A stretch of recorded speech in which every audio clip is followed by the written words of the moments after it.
Måske en mulighed for endnu en Lyngby-chance. Her er der i hvert fald hjørnespark.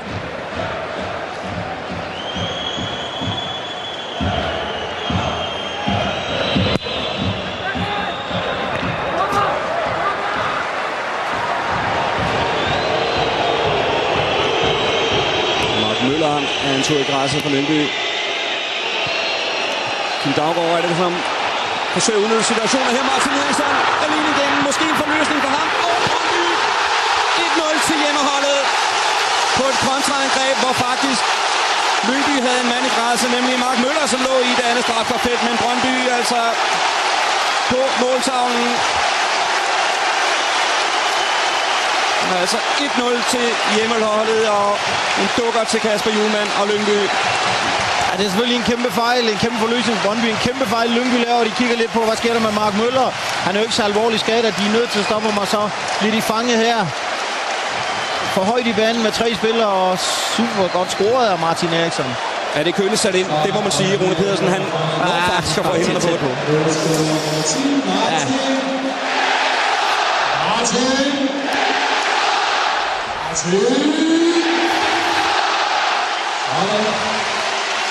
Og en lettelsens suk fra Tom Køhlert, Per Bjerregaard og resten af Brøndby Stadion, som jeg er sikker på, man kan høre helt inde i det centrale København.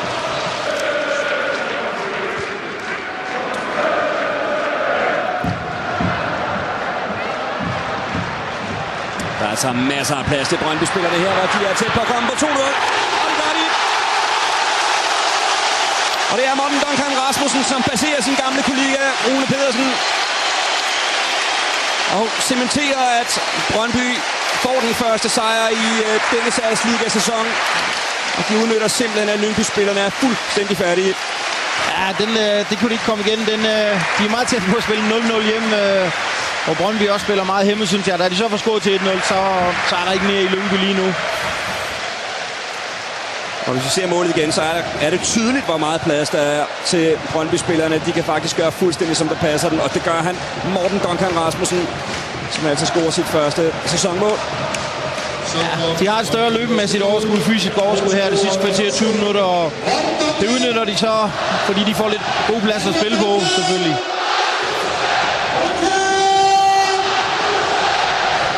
Og dermed er vi altså... Det minder lidt om Lyngbys første kamp hjemme mod Randers, hvor de er fint med, og egentlig virker som om det ligger til point, og så scorer Randers. I starten ud af ingenting, kan man sige, og så lige så bliver det 0-3. Og så ryger energien. Ja, så har de. De her mangler ikke energi, skulle jeg love for. Nu er det faktisk hele stadion, der klapper. De er cirka 1000 nedrejste Lyngby-fans. Men man kan sige for Lyngbys vedkommende ikke. De har spillet 3 udekampe nu. De har spillet mod OB, mod Nordsjælland, mod Brøndby. 3 er det absolut sværeste, og de kommer derfra med 4 point. Så for dem er det stadigvæk rigtig, rigtig, rigtig godt.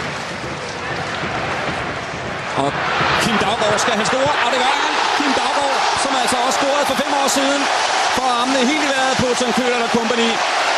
Og det er altså på et tidspunkt, hvor Lyngby-spillerne kun er 10 mand på banen, og hvor at de er fuldstændig færdige, at den gratis chance kommer til Kim Daugaard, som altså viser vejen frem for Brøndby, må man sige, med den her scoring her. 3-0 til hjemmeholdet.